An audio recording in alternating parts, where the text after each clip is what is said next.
Good morning friends, मैं आपका दोस्त संतोष एक बार फिर आपके सामने हाजिर हूँ।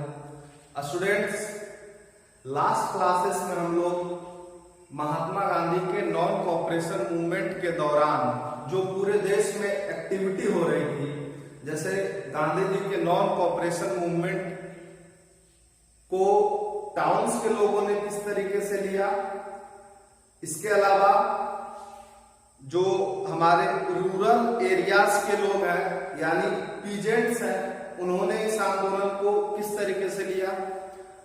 इसके अलावा जो तीसरा कॉन्सेप्ट इसमें निकला था कि जो हमारे आदिवासी और ट्राइब्स पीपल है, उन लोगों ने इस आंदोलन को किस अर्थ में लिया। तो इस तरीके से अभी तक आपने देखा कि रूरल एरियाज, फॉरेस्ट एरियाज और टाउन्स एरियाज, इन तीनों एरिया में नॉन कॉपरेशन मूवमेंट को एक अलग अलग आइडियोलॉजी और विचारधारा के साथ जोड़कर देखा गया। उन लोगों को मतलब कि हर एरिया के लोगों ने नॉन कॉपरेशन मूवमेंट को अपने अपने हिसाब से लिया, यानी उन सभी लोगों ने इसका अलग अलग अर्थ निकाला। गांव वालों के लिए, गांव में रहने वाले किसानों के लिए इस मूवमेंट का, इस नॉन कॉपरेशन मूवमेंट का एक अलग ही अर्थ था।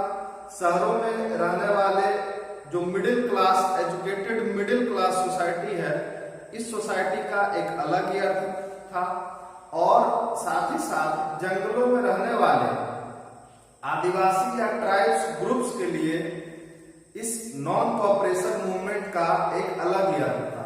लेकिन इसी कड़ी को आगे बढ़ाते हुए जो हम लोग नेशनलिज्म इन इंडिया पढ़ रहे थे, यानी नॉन कॉपरेशन मूवमेंट, उसका सबसे अंतिम पॉइंट है स्वराज इन द प्लांटेशन, यानी जो बागान थे, प्लांटेशन का अर्थ होता है बागान, बागान इन द सेंस जहां कॉफी, टी, इन सारे चीजों का प्रोडक्शन या उत्पादन किया जाता है। तो स्टूडेंट, आज हम पढ़ेंगे स्वराज इन द प्लांटेशन। और स्वराज इन द प्लांटेशन को पढ़ने से पहले मैं कुछ चीजें आपको बताना चाहता हूं कि थोड़ी सी ईस्ट इंडिया कंपनी के बारे में जान लें। देखिए, 1600 में ईस्ट इंडिया कंपनी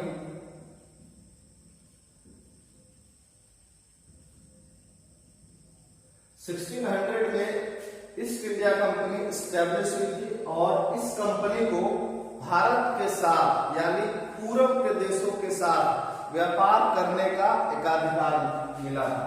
यानी ये कंपनी क्या करेगी? ट्रेड करेगी। किसके साथ? जो ईस्टर्न कंट्रीज हैं, ईस्टर्न कंट्रीज है। तो ईस्टर्न कंट्रीज में सबसे इंपॉर्टेंट कंट्री आ गया इंडिया। तो 1600 से लेकर के 1833 तक ईस्ट इंडिया कंपनी ही पूरे ब्रिटेन का रिप्रेजेंटेटिव बनकर जो ईस्टर्न कंट्रीज हैं उनके साथ व्यापार करती रही। 1833 में ईस्ट इंडिया कंपनी के ट्रेड मोनोपोली को, यानी व्यापार करने के जो इसका एकाधिकार था, यानी जो व्यापार करने का इसका एकाधिकार था, इसके साथ, ईस्टर्न कंट्रीज के साथ, इस 1833 के चार्टर एक्ट में उसे समाप्त कर दिया गया। और यहां से हर ब्रिटिशर्स को, यानी यहां से हर ब्रिटिशर्स को, प्रत्येक ब्रिटिश नागरिक को इस कंट्रीज के साथ या भारत के साथ व्यापार करने का अधिकार मिला। तो 1600 से लेकर 1833 तक ईस्ट इंडिया कंपनी ही भारत के साथ सिर्फ व्यापार कर सकती थी, लेकिन 1833 के चार्टर एक्ट में यह प्रोविजन किया गया कि ब्रिटेन का हर वह नागरिक पूरब के देशों के साथ व्यापार कर सकता है, वहां रह सकता है और वहां अपनी जमीनें खरीद सकता है। ये राइट्स उन ब्रिटिशर्स को दिए गए। ऐसा क्यों दिया गया? क्योंकि मैंने आपको लास्ट क्लासेस में बताया था कि 1760s में इंडस्ट्रियलाइजेशन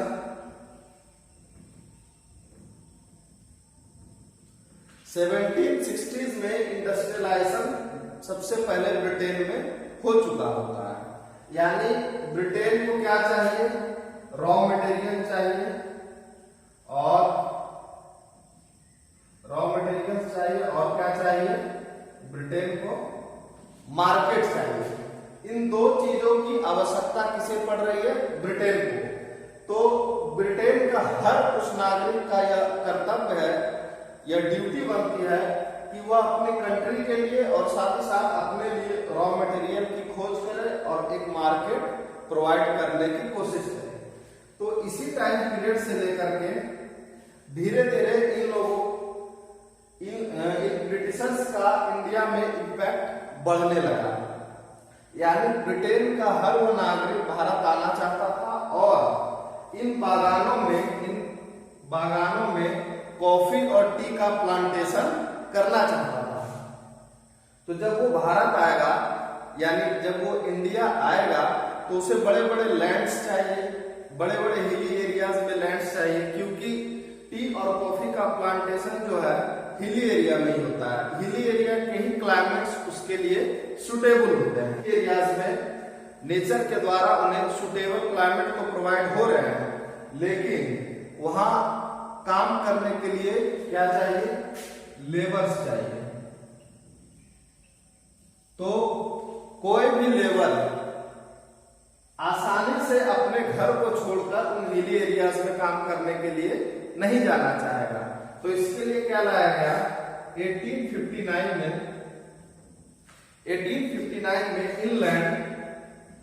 इनलैंड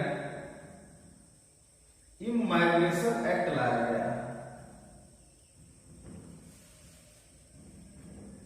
1859 में इनलैंड इमाइग्रेशन एक्ट लाया गया।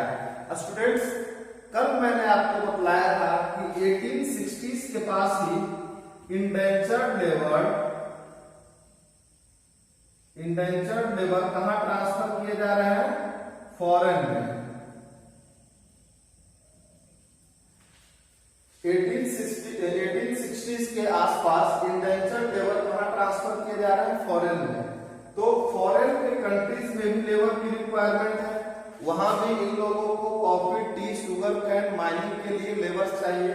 और इंडिया में भी ऐसे प्लेसेस हैं जहां ये प्लांटेशन करेंगे, तो यहाँ भी इनको क्या चाहिए? लेबर चाहिए। तो एक ऐसा लेबर चाहिए जो इनके इशारों पर घूमता रहे। उस लेबर को ये लेबर नहीं, स्लेव बना के रखते थे, यानी दास। अब देखिए इनलैंड इमाइग्रेशन एक्ट में क्या होता है।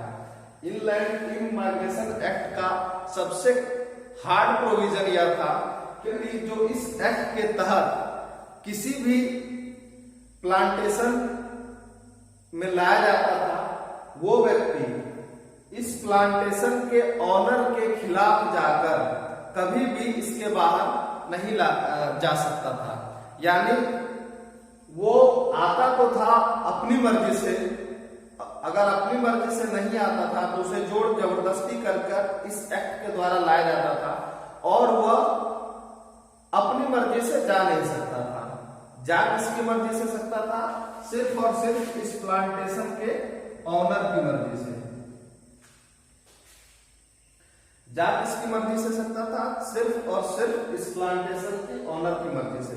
यानी वह इनलैंड इमाइग्रेशन एक्ट के तहत इस प्लांटेशन में एक दास बनकर रह गया था। उसे बाहर जाने की इजाजत नहीं थी, उसे अपने गांव जाने की इजाजत नहीं थी, उसे अपने परिवार से मिलने की इजाजत नहीं थी। तो इन सारे लेबरर्स को जब इस बात के बारे में पता चला कि महात्मा गांधी ने नॉन कोऑपरेशन मूवमेंट को स्टार्ट किया है, और उस मूवमेंट में गांधी जी ने कहा है कि हम 1 वर्ष के भीतर आपको स्वराज दिलाएंगे, तो इन लोगों ने अपने ऑनर के हर एक्टिविटी की अवहेलना करनी शुरू कर दी। इन लोगों ने अपने मालिकों की उपेक्षा की और उनको ऐसा लगा, देखिए मैंने पहले की क्लासेस में भी बताया कि हर लोग स्वराज का एक अलग अलग अर्थ निकालते हैं। तो इन प्लांटेशन में काम करने वाले लेबरर्स को ऐसा लगा कि गांधी जी के नॉन कॉपरेशन मूवमेंट का अर्थ हुआ कि हर वह लेबरर जो इस प्लांटेशन में काम कर सकता है अब बिना अपनी मालिक की अनुमति के घर आ जा सकता है। उसे उसका मालिक उसके घर जाने से नहीं रोक सकता है, उसे उसका मालिक उसके परिवार से मिलने से नहीं रोक सकता है, उसे उसका मालिक उसके गांव में जाकर उसको अपनी खेती बाड़ी करने से नहीं रोक सकता है।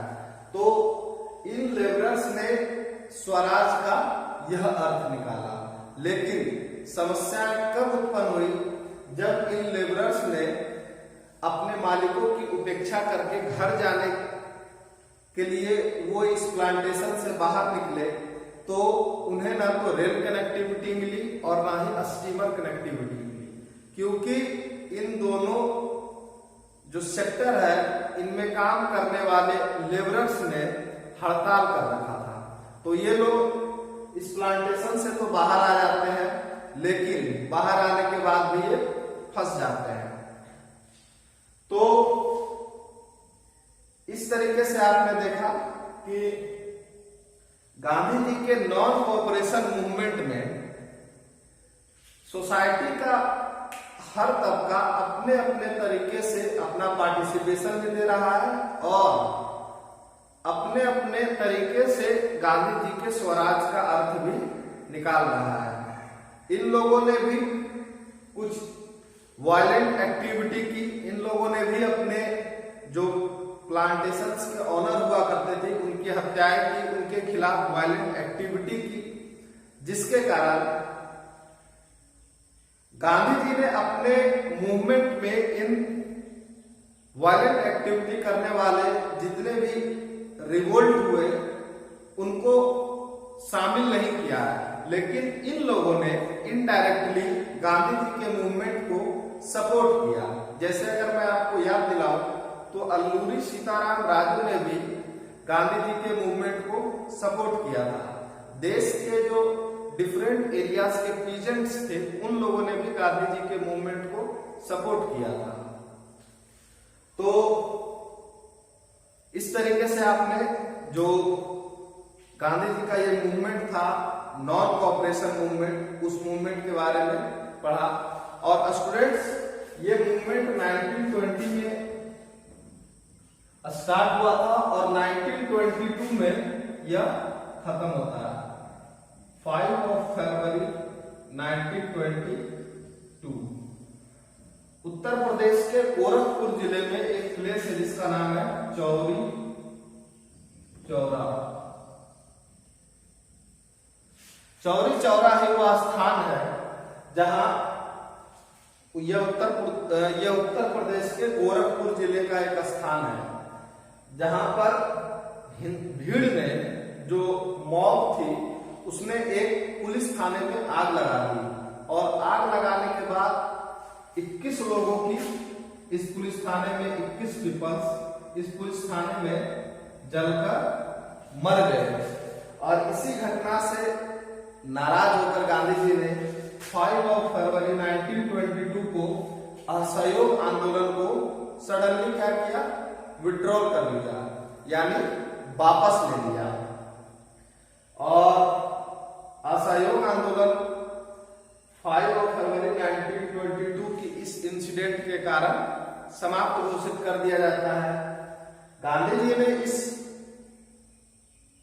मूवमेंट को समाप्त तो कर दिया, लेकिन जो उस टाइम इंडिया की कंडीशन थी, जो उस टाइम जितने जोर शोर से इंडियन अपने स्वराज के लिए पार्टिसिपेट कर रहे थे, देश के लगभग सभी नेताओं ने गांधी जी की आलोचना की। कुछ लोग गांधी जी से इतने नाराज हो गए कि उन्होंने गांधी जी की आइडियोलॉजी को ही छोड़कर एक अलग आइडियोलॉजी को एक्सेप्ट कर लिया। तो इस आंदोलन का कुछ पॉजिटिव इम्पैक्ट भी पड़ा और कुछ निगेटिव इम्पैक्ट भी पड़ा। पॉजिटिव इम्पैक्ट यह पड़ा कि इस आंदोलन में पहली बार हर सोसाइटी का हर ग्रुप पार्टिसिपेट करता है। नेगेटिव इम्पैक्ट क्या पड़ा कि सोसाइटी के सभी ग्रुप को एक साथ खुश नहीं किया जा सकता है। हर सोसाइटी के लोगों की अपनी अपनी समस्याएं होती है और उन समस्याओं को धीरे धीरे करके या एक मिनिमम प्रोग्राम के तहत सभी की समस्याओं, एक मैक्सिमम प्रोग्राम के तहत सभी की समस्याओं को दूर करने की कोशिश की गई। तो स्टूडेंट, इसके बाद हम जो गांधी जी का अगला मूवमेंट है सिविल डिसओबीडियंस मूवमेंट, इस सिविल डिसओबीडियंस मूवमेंट के बारे में पढ़ेंगे। और ये जो एक चैप्टर के अंदर का जो एक सब यूनिट है, ये जो सब यूनिट समाप्त हुआ है, आप इस सभी सब यूनिट के जो इंपॉर्टेंट इंटरनल पॉइंट्स हैं उसको अपनी कॉपी में नोट डाउन करेंगे और फिर उसे रिसाइट करेंगे। धन्यवाद।